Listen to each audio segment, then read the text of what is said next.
I'll call this meeting to order. And I guess we'll do attendance first. This is interview committee C. I am Councilmember Sydney Zulik, District 6. And I'm going to put my phone on silent. Yeah. Councilmember Isabel Piedmont Smith, District 1. Jennifer Crossley, Deputy Clerk. Dave Rallo, District 4, Council. Great. So real quick, you have an interview that's coming up at 6, almost at 2. There were supposed to be 2 people, Sarah and Rebecca. Sarah Brinkman emailed back after going back and forth with me a couple of different times and has decided to not attend tonight's meeting. I wanted to clarify, does that mean she's withdrawing her application? And I'm still waiting to hear back. So Okay. you'll only have Rebecca at 6. In person? Is she coming? Yes. Okay, Mhm. great. Mm-hmm. Okay. And we only have one appointment. Correct. Mm-hmm. And is that the seat? Who currently holds that? That's the seat that's currently occupied by Matt Austin. Okay, thank you. Mhm. Oh, well, I was just, I don't have it in front of me, but there was at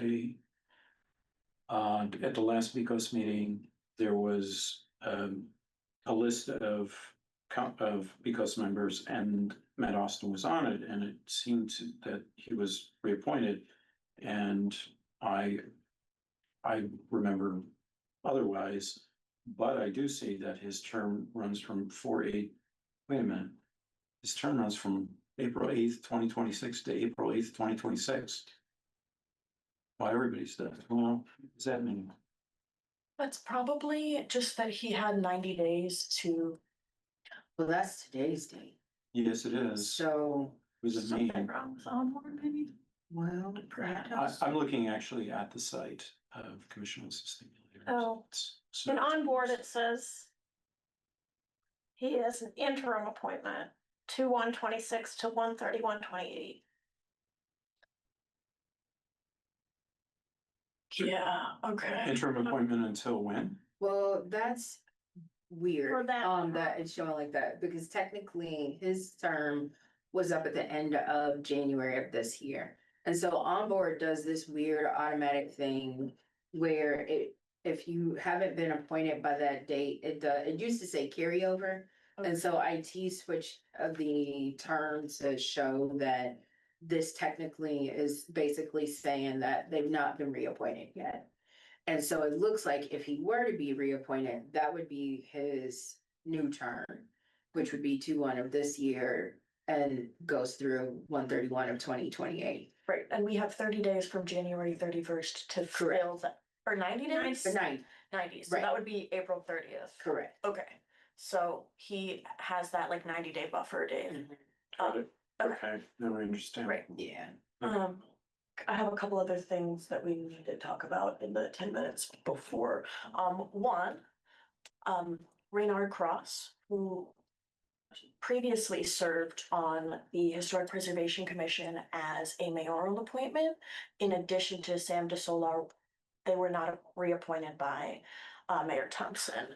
And I reached out to both of them because I've worked with both of them just because of the planning that I've done with the deliberation sessions, and I'm their new liaison. And so I knew both of them.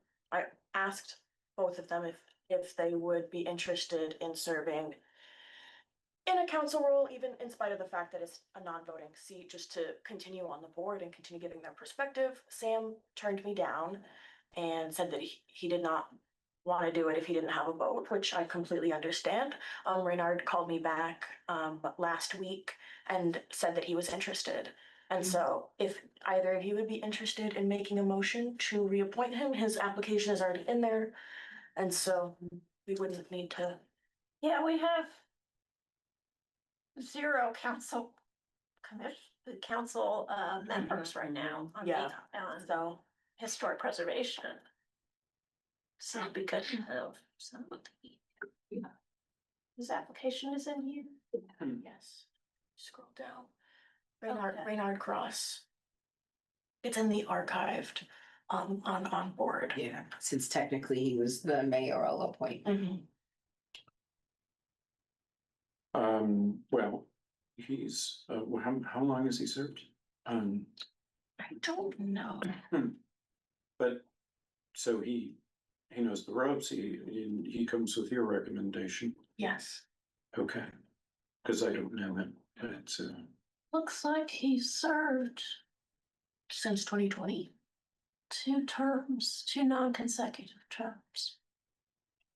No, those are consecutive, 2020 Uh, and 2020. Oh, you're right, 2 consecutive. Yeah, he's been on since the beginning of 2020. That's fine with me. what's his name? Reynard Cross, Reynard. Yeah, I think I remember him from our joint meeting, Yes. yes. Owner Yes, of a realty and property management company. I was impressed with him. Yeah, I think he always has really thoughtful pieces to bring to the discussion. Um. And we don't have any other apps. Waiting.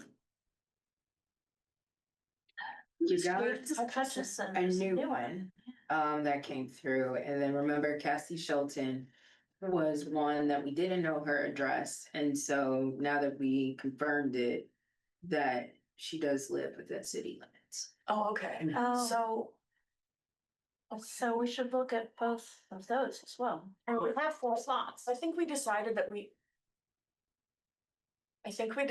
we wanted to interview Cassie if she did live in city limits. Okay. And then would you be And then there's a new one, James Hutchison. Oh, Okay. not much information here. Okay. Is his resume listed? No. Apartment. Holds a BA in history, Texas State University, pursuing a MA in history. Experience with park interpretation, historical programming, and social media. Well, I think that would talk to him. at least be a different perspective to bring. We could interview him, No harm. and it looks like 530 North Lincoln Street, apartment Mhm. 5. I think that's almost certainly a renter. And it would be awesome to Mhm. have a renter on Yeah. HPC. 530 North Lincoln, that may even be a historic district. Is But that all I north think that side? might be Cottage Grove. Got it. The one that's Yeah. coming to us. Yeah, I think so. Sure, let's talk to James and Cassie. Would you like to make a motion? I will move that we invite James Hutchison and Cassie Shelton to interview for the HPC. Second.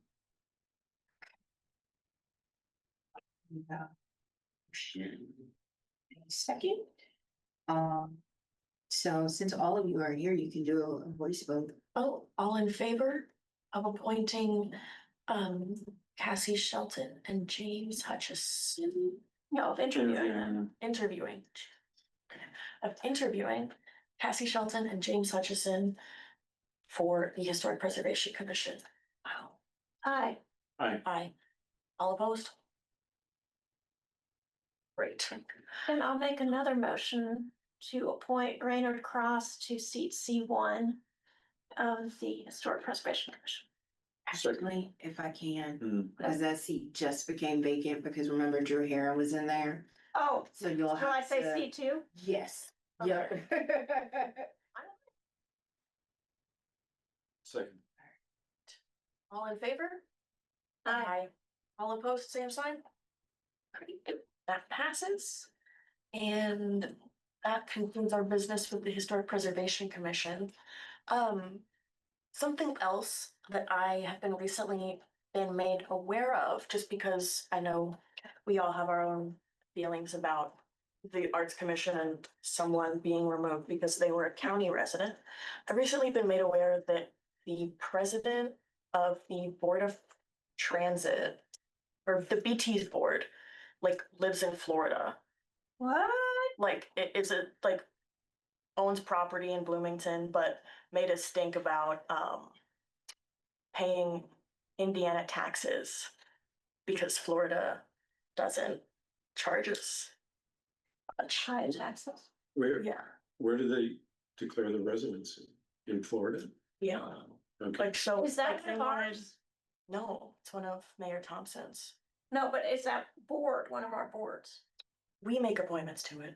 Oh, well, Oh, I think it's. I know we don't make appointments to Bloomington Transit, but I wanted to bring it up because I'm curious to what your thoughts are. I'm happy to talk to Carrie, but like you guys are my interview team, so I wanted to see what you guys thought first. yeah, I would say that's not appropriate.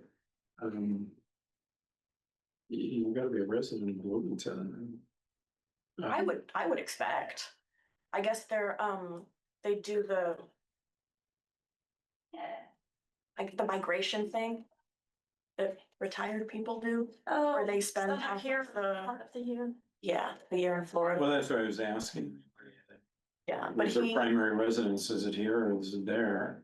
Something to inquire about, I suppose. but these people get a stipend for their work, and so that was why he asked for Okay, the Florida tax instead of the Indiana tax that he was receiving from BT to serve on the board. Who is this individual? James McClary. Interesting. Wow, he's been serving on it for a long time. Yes, he has. And from what I know, he's fairly anti-transit. He's very focused on turning everything into micro-transit. Oh. Well, I think that's worth looking into. Yeah, he's in the middle of a 4-year term. He was very recently reappointed. It says his term was eight Oh, I one guess, 24. yeah, August. August of 2024. Yeah, somebody from Mayor Thompson's office should call and find out where he declares his primary residence, yeah. I mean, Yeah. but it's really up to her to do it. Yeah. Her office to do it. I guess, Shouldn't fall to yeah. that's, I That's just good wanted to catch. see what you guys thought, because for me, it's frustrating to have someone who's like across the street from the city being denied Yep. representation on a board. right, And now we've got someone who lives in a completely other state, like sharing a board that makes really impactful decisions for Yeah. all of our residents. So I just wanted to bring it up. I'm happy to talk to Mayor Thompson about it. I just wanted to talk to you first. Yeah, I think he should be made aware. Okay, great. Thank you. Just wait. Has everybody had a chance to touch base with the entities you're liaising with, liaisons? Yes. Yes, I need to reach out to the new chair of the Bloomington Arts Commission.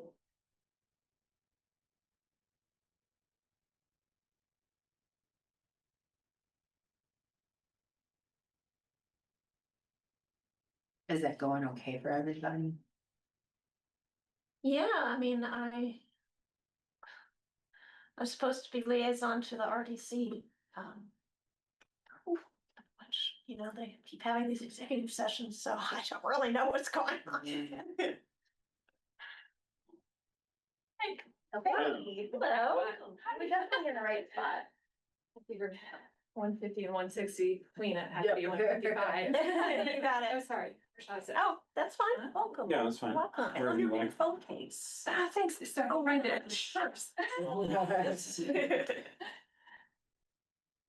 I'm Rebecca, by the way.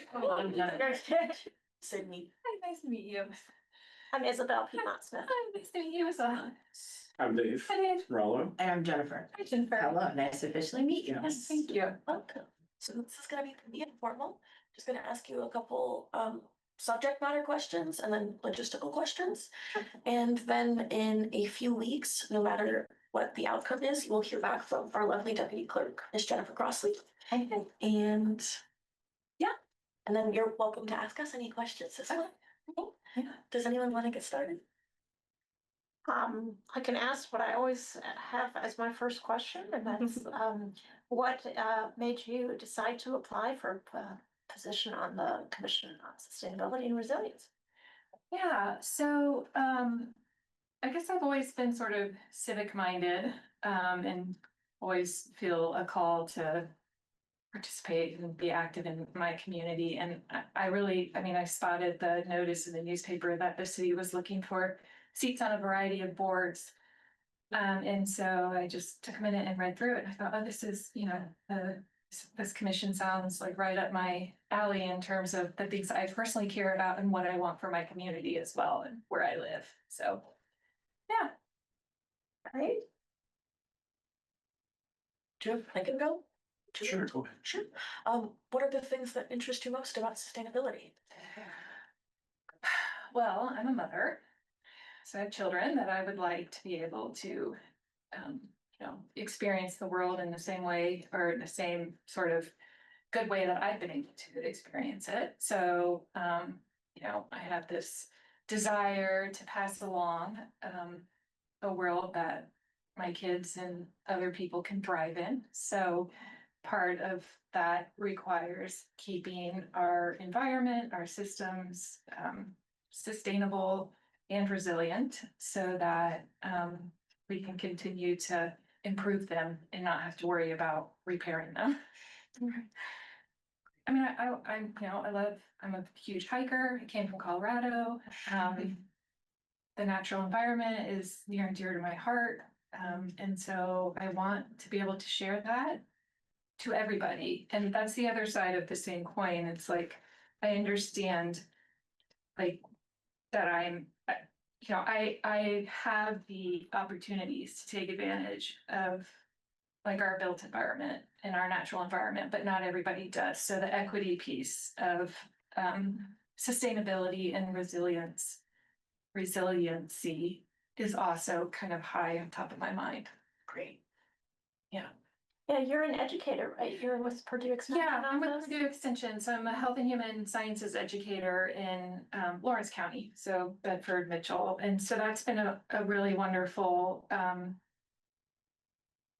It's a rural population, and so it's been a great sort of all my work up to date has been. I mean, I've had a lot of experience working with municipalities. My background is urban planning in alternative modes, actually. But then I grew interested in the intersection of like public health and urban planning. And so recently got my degree in public health and wanted to do like community health and vitality. And so anyway, down in Lawrence County, it's been my first opportunity to work with rural population, which is different. I mean, it's just different than a more I wouldn't say Bloomington is cosmopolitan, but it's a lot bigger than. We like to think we Yeah, are, but yeah. all depends on Just, it's just different, like the assets are different down there, the sort of motivating factors are, I'm not saying worse, they're just different. Yeah, So it's been a really good opportunity to like get some exposure to that and try to make an impact there as it relates to community health. But you live here in Bloomington. I do live here in Bloomington, yeah. So I'm a Hoosier. I grew up in Indianapolis, but I spent all my childhood summers in a little town called Huron, which is in Lawrence County, like the very bottom by Shoals. Oh, yeah. Yeah, so it's right off 50. Yeah, it's tiny. And so Lawrence County has in fact, my collective family, still owns property down in Huron, about 75 acres that we have in, forest conservation. So I don't know, I just felt a pull to go down there. So, Cool. yeah. Awesome. And sometimes like working in your community is that has its own set of challenges compared to if you like go and be an outsider. Mhm. So that was actually, yeah, it's worked well for me. So. Cool. So what do you think are the major threats to sustainability and resilience? Well, are you asking for Bloomington proper or just? It can be global for that matter. I mean, we're all connected, but You said this is 20-minute interview. Well, So I know. I mean, I guess, but how I would answer that is, I mean, not everybody is, you know, on the same page. As it relates to where we are with the need for sustainability and resiliency planning or resilient plans. You know, we've got a lot of deniers out there about some of the things that we know for a fact are actually influencing sustainability. So I feel like that's a pretty big problem. Just the fact that we kind of have, there's not a united outlook on it, which is, you know, not like, there's lots of things where there's disagreement on what the issue is or what the reality is. But I do feel like that's I mean, the climate denial, for example, like that's a very huge barrier, especially when we're seeing it in political realms that have the ability to like affect policy or make policy. So I feel like that's a hurdle. So just like I don't know what that would require. I don't know, I don't know how you would persuade or inform somebody that is so set on not, I guess, reading the science or seeing the live, reality of some of the things that are affecting our planet right now, like heat waves and droughts. So Yeah. so I would say like collectively that's a big one. Like just we're not all believers yet. I mean, Yeah, that interests me because I've grown really tired of this polarity in society. mhm, And so I've joined a couple of groups that are filled with people across the political spectrum, Yeah. we all talk. And what I found is that there is some commonality. So, and That's anyway, I'll encouraging. get to this question in a second, but like, for instance, like microplastics. It's amazing how many MAGA people eat organic food because they're worried about it. And of course, there was just a Nature paper that showed, brain cadavers have the equivalent of a plastic spoon But it's in everything. in your brain. And it's growing by 50% every 8 years. And so that they're aware of. They're threatened by AI because they're worried about their jobs. So, there are points of agreement and then there are points where, it's very polarized. But do you think that your work there and your background in health can bridge that? I mean, Yeah. I would like to think that, as an educator, as an informer, I mean, yeah, I guess like you never stop trying to Yeah. spread the knowledge. And we know information changes all the time. So, I feel like it's being an educator, I feel like I'm responsible for keeping up with, what the science is saying. I mean, there's no other, who else do you look to for information about what's impacting our environment, in this sense? So, yeah, I mean, I think part of, it's my responsibility to keep seeking the most, I guess, vetted information, the most credible information, Yeah. to share that. And I mean, back to the polarity thing, yeah, I mean, it's everywhere. It's not just on the topic of sustainability. I mean, I face it every single day. Just even on a personal level, because my personal values with the majority of the people I'm down teaching in Lawrence County are different.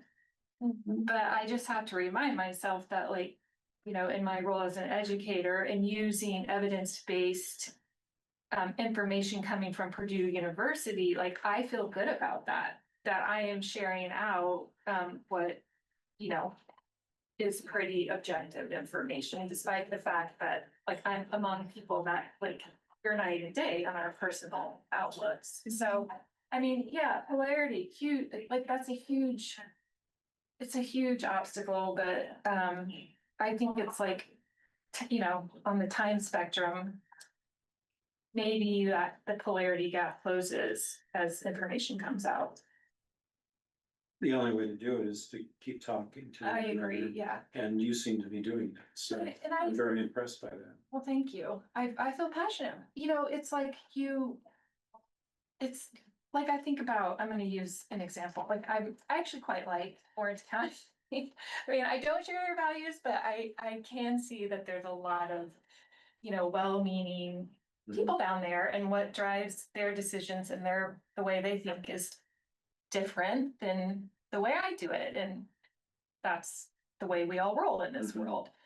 But if I think about something like, you know, a topic like a controversial topic, like, well, I feel like it's becoming more controversial, but prescribed burns, you know, like there's a lot of the hunters down there are like, please, you know, please maintain these forests for us because it, you know, they see the value in that. And then there's other, you know, then there's other opinions on prescribed burns that just I guess it would feel like the hunters wouldn't, like that's one issue where the hunters are sort of in my camp. Or, Yeah. not to call it my camp, but like, I guess what I'm trying to say is that you can find commonalities. You arrive at them in or I guess, yeah, unusual ways. Sure. So, and that's been my trick. It's like, I mean, who doesn't want to feel well and live optimally? Like, I think most of us want that. Yeah. And so to me, it's just like, we have to get there. Our language may be different, but we can still try to talk, you know, think about it. I had a constituent meeting and people were against the prescribed burn or they were skeptical. But my background in biology says it's a good thing. And it reduces ticks, by the way. Yeah. But in any case, I know Yeah. that dynamic. And it's interesting that, you know, I mean, I was for deer hunting in Griffey Uh-huh. because of Yeah. ecological, because it was crashing in terms of its Yeah. plant diversity, because of deer overpopulation. And I ran into people who were very sympathetic to deer. And it was quite a clash, but the hunters understood. Yeah. Now we have it, now they donate all to the food bank. Anyway, there are ways in which we intersect and we Yeah. can talk to each other, I think, and Yeah. I'm impressed that you do that, and Oh, well, so thank you. that's really cool. I'm not really well informed about prescribed burns, so maybe I picked it. That's not not the specialization of this what I was trying to relay is, like. You will not have to make that type of decision. My point was, you can find some unexpected common ground, you know, if you just communicate, so. Anyway, so. Well, Councilmember Ronald serves on the commission, so you would be working with him if appointed to you. Can you talk about the logistics? Because I don't remember the exact day. It's the second Tuesday of the month, from 6 until 7:30. It's really pretty, I mean, we adjourn exactly at 7:30. Oh, I appreciate that. Meetings are real officially by Justin Bassel, bless you. We've taken on topics lately of toxic chemicals in the community, particularly what the city is using, kind of understanding and looking at that. We've been focused on local food and trying to promote that. Gosh, I can't remember. There's a lot going on. It's in our subcommittees.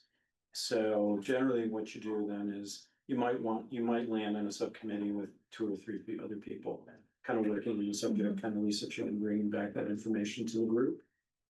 And lately the group's been very interested in bringing either legislation like chickens. So that's another thing they want to expand. Like backyard chickens? Chicken flocks, yep. To resolutions to the council. So they've been very active and want to, Yeah. really, the commissions kind of go like that sometimes in terms of, who's on it and how busy they are and what they're interested in. But this one has really got a lot of cohesion right now. It's really working on a lot of good stuff. It's encouraging. Yeah. Yeah. Can you commit to I that can time? commit. Yes, I already. Okay. I mean, I did notice there was one conflict that I might have far later in the year. Okay. But otherwise, I'm free, you You know, mean just for a single meeting? Yeah, Oh, yeah, yeah, that's not a problem. And you could Zoom. I have two kids going off to college, so I'm Oh. Oh, wow. anticipating in the fall that yeah, just doing some drop-offs and Wow. That's a good event. that was the one. Yeah. Cool. So, and then subcommittees, maybe you might want to land on one Yeah. that serves your interests or Okay. start for that. And so, oh, I'm sorry. What are the subcommittees? Just so I that don't you can remember. think about I it. mean, there's one on, Waste reduction. there's one on waste reduction. You have one on transportation? Sorry, No, I don't or think so. housing and Yeah. transportation? Yeah, I can't remember. I'm sorry, That's my, okay. my brain is full of plastic. There's a whole spoon in there. Shouldn't joke about it. We all got one apparently. Anyway, you can find it. Have you been to Yeah. any meetings or Yeah. have you seen it I online? was poking around. I think You- the dashboard is awesome. Yeah, check it out. I think And I can that's send you cool. information. And then I read some of the resolutions, but Okay. I don't know if I drilled down into the subcommittees. I don't know if I saw or where to go for that, so. But so is the commission, what size is it? How many people are on the commission? How many are- 14. Yeah, it's bigger than it used to be. Oh. Because we added county and somebody from the universities there Okay, yeah, Some of them are, oh, that is a big commission, actually. yeah, 14. yeah. So it's really active commission on what's going on. I think we've made some really good gains in terms of sustainability. Isabel was all about it for many years and working hard on green buildings and so forth. And we've done chickens. You've started this that- commission back. So. Which it was very controversial in When- 2003. In 2003. Yeah. Some free. Yeah. Were you around in, I mean, I graduated from IU in 96. I'm aging myself. I've been around here What's since the commission? '85. When did the commission? Been around. It started, I started it in 2005. Okay, Yeah. all right. Yeah, it just had its 20th anniversary. Cool. Yeah, Yeah, so well done, it's, I that's don't have nice. any children, but that's my child. Yeah. I have a few cats. It sounds, well, let me just say, your child is probably cheaper than. Yeah, I'm sure. Looking at the college tuition. Where are they going anyway? My son is going to Western Washington, so I couldn't get the western portion of the nation out of him, because we moved here in 2019. So I've been in the Front Range of Colorado since I graduated in 96. So, but then moved back to help my aging parents. So he's going to Western Washington, and then my daughter's going to DePaul, which is up in Chicago, which is a huge relief because she was looking at schools in England. So I'm very grateful that she's not Yeah. going across the pond, just Yeah. for my motherly heart. So, Few hours away. yeah, Good. So you've been in Bloomington for 7 years? yeah, I have, yeah. So And you I, went to school here? I So- I got my bachelor's here and then a master's here. And then I got a master's in public health at IUP, and but then I got a master's in urban and regional planning at University of Colorado, Denver. So, So I was just gonna say, so I wanted to go back to Dave's question, but focus it more on Bloomington. Are there certain sustainability things or benchmarks that you think Bloomington should focus on? well, I know that hands are tied to some degree because of state legislation, but I mean, the electric car incentives, I feel like we missed the boat, especially like if we compared, I'll just compare it to Colorado, because I have siblings that still live in Colorado, and they both had amazing incentives to buy. I mean, they're paying $19 a month for the newest, I don't know, one of the newest electric model cars. And so $19 a month? the lease, but I mean, That is darn cheap. incredible. $19. And their infrastructure is, you know, they have prioritized, you know, electric refueling or, you know, electric stations, plugins. Yeah. So I would say like, you know, that seems like, okay, nothing's low hanging fruit, but like the electric car, and if you look at the automobile industry, I feel like we should jump on that as a community to the extent that that's possible.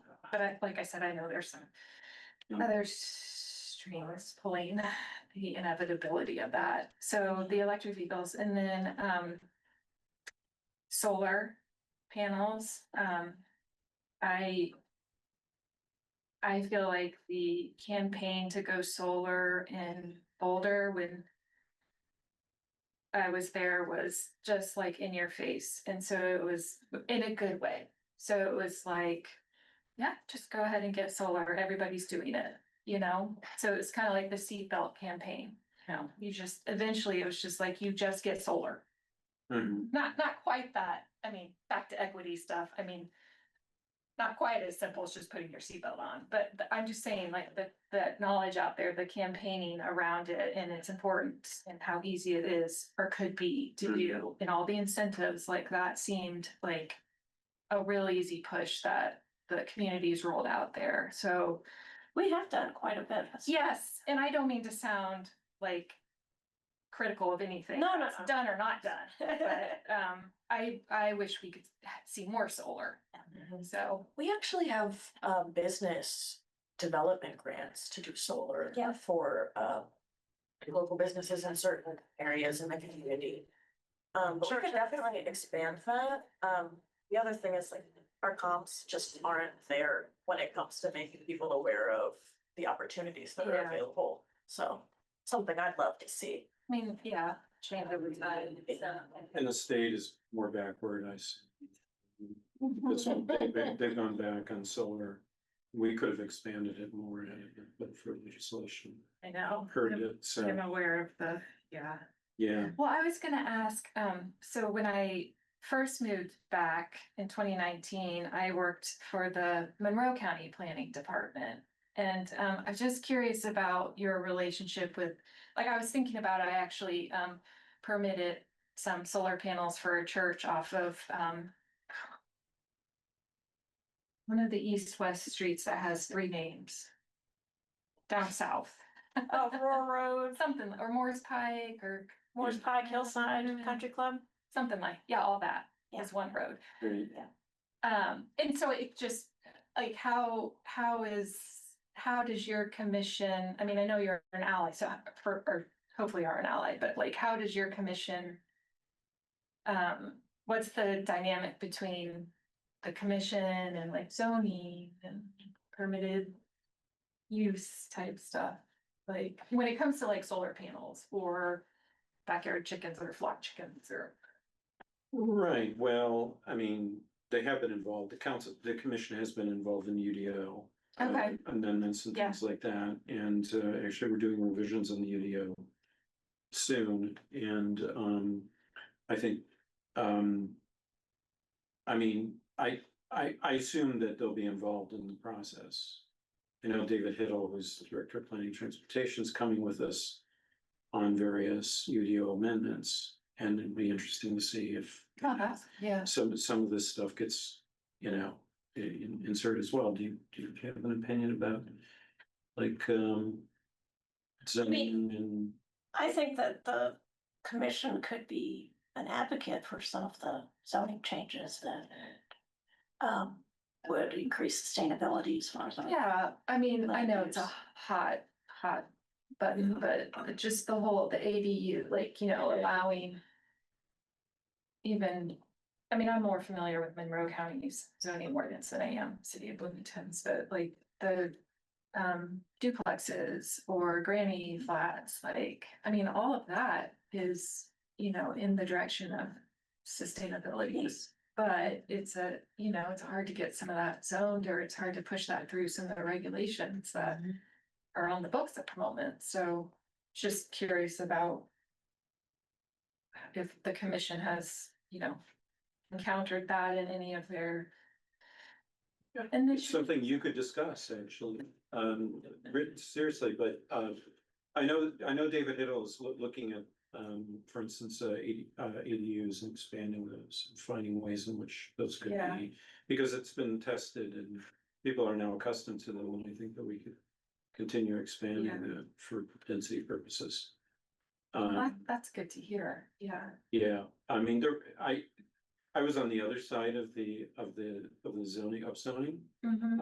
But we don't have to talk about that right now, but I was I had a mix Yeah, because I saw it threatening some of the housing stuff. yeah, well, Um, I feel like we have the added complication of the university, yep, um, that's a big one. which has muddied the water on this, I think, for just various reasons, so. But I mean, right, like I can see where you might have some concerns about higher density as it relates to potentially more traffic if there's no other infrastructure there that's like alternative mode related, you know, like.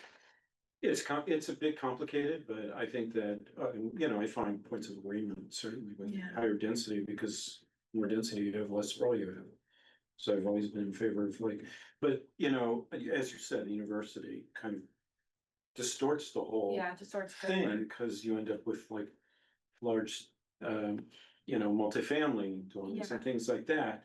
And are they sustainable? Well, they probably have a 20-year lifespan, Yeah, honestly, and right, things like that. So university is, I'm critical of the university in terms of that they might have operated differently. But anyway, I'll leave it at that. We have no control over IU. I know, we don't. Yeah. But just to let you know, there is an appointee on this commission from the Monroe County Commissioners. Mhm. So that there is a county voice okay, on the commission. are you allowed to say who? Who's that? It's Ross Carlson right Oh, now. I don't know him. I feel like I've been out, like I left in 2020 to finish my. And I don't know, 2021. it's not necessarily a staff member from county government. It may Okay. just be somebody that was interested that they appointed, but. Okay, yeah, yeah. But so there is a little bit Well, I'm of. glad to hear that, yeah, Mhm. Does he Yeah. hopefully he comes to me. Yeah, yeah. cool, yeah, And we've had somebody from IU, Right, as IU. leads, Send somebody as well, Yeah. so At least there's some people. And they're active, so we do have, it's a good group, and it's cohesive, and we get along, and I mean, yeah, that's great Yeah. for 14 and. yeah.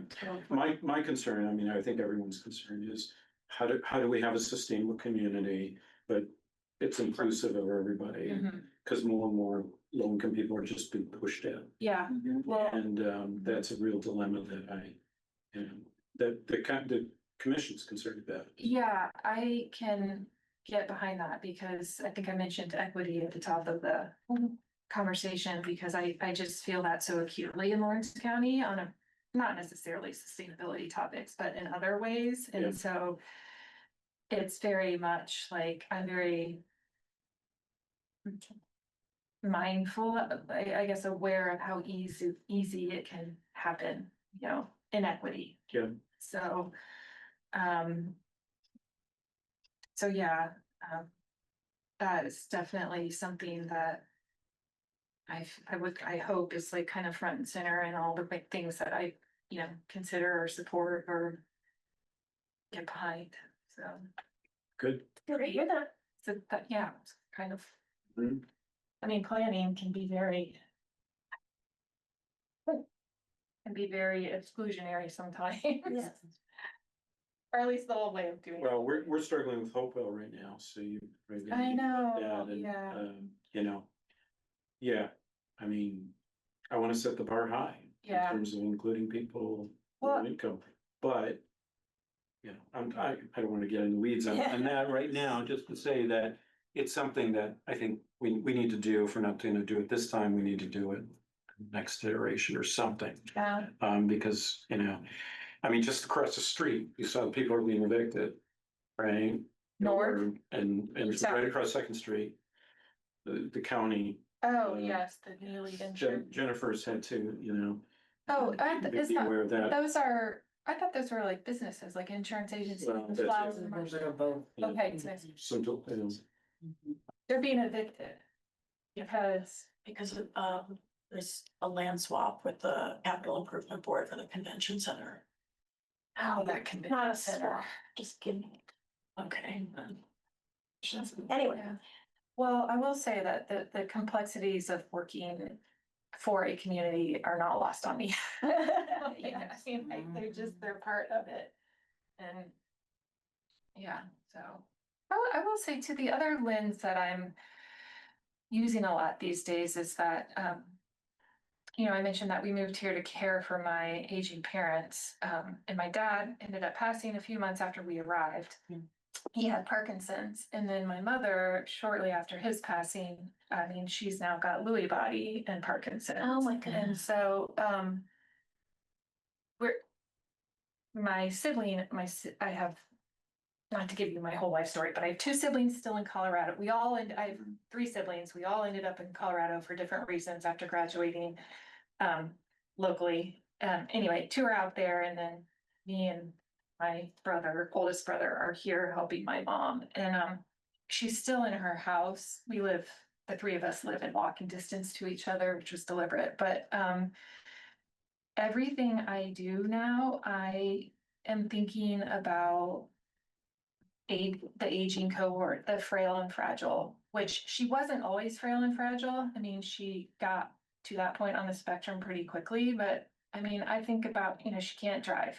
So that immediately kicks in, like, what are viable transportation options for my mom, and, proximity to, or even just access to good healthcare. So I feel like, and, this stuff does bleed over into sustainability, especially if we're looking at, community vitality, which if you don't have vitality in your community, then it's all well and good to strive for sustainability, but Yeah.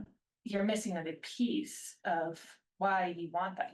It's the people and the systems, I think, that are the two big pieces of that is why we're focusing on sustainability for the people and for the system. Yeah, So, maximizing human Yeah. well-being. yeah, so I just noticed, I mean, so another lens that, in addition to equity, is just those among us that don't have the resources, don't have the physical faculties, don't want to leave behind.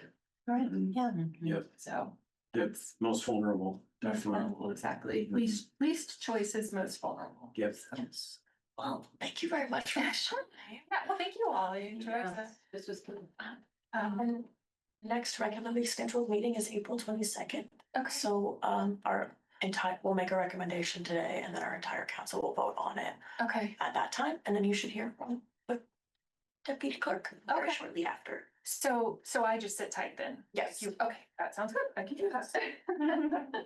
Nice to meet you, Yeah, Rebecca. nice to meet you all as well. I really appreciate it. So, It's been fun. and best of luck nice to meet you. We are paths cross again, but if not, And maybe I'll see you at the farmer's market or something. Yeah. Big farm. Take care. See y'all. Have a good Bye now. Bye.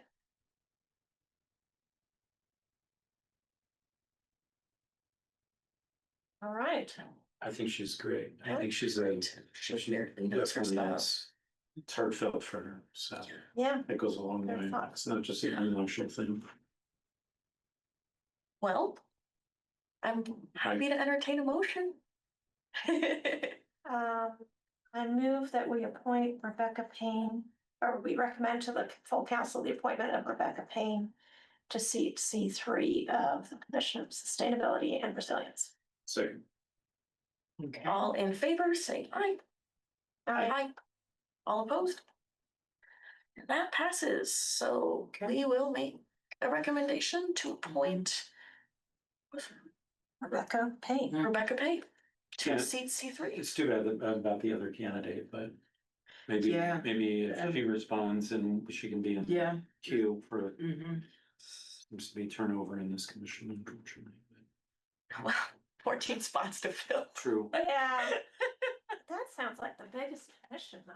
I think there's one with like 17. I think that's where the Novak report comes in, where it's saying, I know people have feelings about merging environmental and now BCSR, or like, if you don't merge it, I think it also talked about maybe kind of reducing the number of people, because I think it could hurt like corn and whatnot. Yeah. So that's where that, Yeah. not advocating for anything, just saying. Mhm. No, that Yeah. makes sense. Thank you. Mhm. Anything else for the good of the order? He took care of the appointments. Ooh, if y'all could just get together and we can send an email about availability. Cause I can reach out to Cassie and James for an interview. Mhm. Could we do before our next meeting on the 15th, 5:45 to 6:30 for our deliberation session? Oh, to me, the day. It's the 15th, next Wednesday. 15th, Yes. okay. Before deliberation, yeah. What time? Would 5:45 work? Not sure. Cause it's just one interview. Did we want to do them together as a group interview or separate? I don't know what you, I think we typically interview for the same thing together. Yeah, that Okay. usually works pretty well. Okay. Can we see if that works for both of them? Yep. Thank you We'll very work on much. that. And does that work for you? Yeah, I'll be, Okay, yeah, next Wednesday. Yes, great. Thank you. you're welcome. Okay. Team C, Teams. they have t-shirts. Team C. next Wednesday's tax day? Yeah. Mine- Gotta call my accountant. Yeah, but other than that, that's it for Team C. Yay. So we don't have any other vacancies except for the, Mhm. advisory positions on education. How are things going with, everything? Since we're, Yeah, we're without a staff. honestly, I think it's fine. I think we are obviously trying to work with the council to, like, do the packet and things like that, so I think that's honestly working just fine. From my. Yeah, we really So, appreciate you all yeah, pitching in yeah. with that. So it's a teamwork, and I know we got scheduling meeting in the morning, so. Yeah, Mhm. all good. Okay. But yeah, if you just wanna adjourn, you're all set. Okay, no objections? Nope.